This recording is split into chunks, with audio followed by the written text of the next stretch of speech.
वालेकुम। आज आपको 15 ऐसी अद्वियात के बारे में बताऊंगा जो आपको किसी मेडिकल स्टोर से, किसी फार्मेसी से नहीं मिलेंगी। तो पहले नंबर पे है एक्सरसाइज।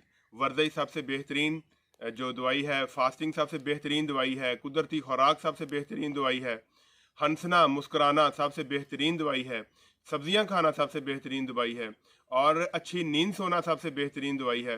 सुबह सुबह की रोशनी में निकलना, सूरज की रोशनी में, सबसे बेहतरीन दवाई है। अपने आप से मोहब्बत करना सबसे बेहतरीन दवाई है, और दूसरों से मोहब्बत करना भी सबसे बेहतरीन दवाई है।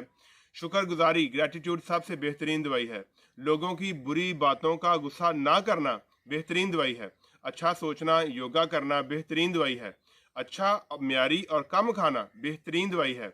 अच्छे दोस्त बनाना बेहतरीन दवाई है, और ज़्यादा पानी पीना बेहतरीन दवाई है। ये ऐसी अद्वियात हैं जो आपकी ज़िंदगी को बेहतरीन बना सकती हैं, और ये आपको किसी मेडिकल स्टोर से, किसी फार्मेसी से नहीं मिलेंगी, बल्कि अपने लाइफस्टाइल को चेंज करने से आपको ये सुकून और ये खुशी हासिल होगी।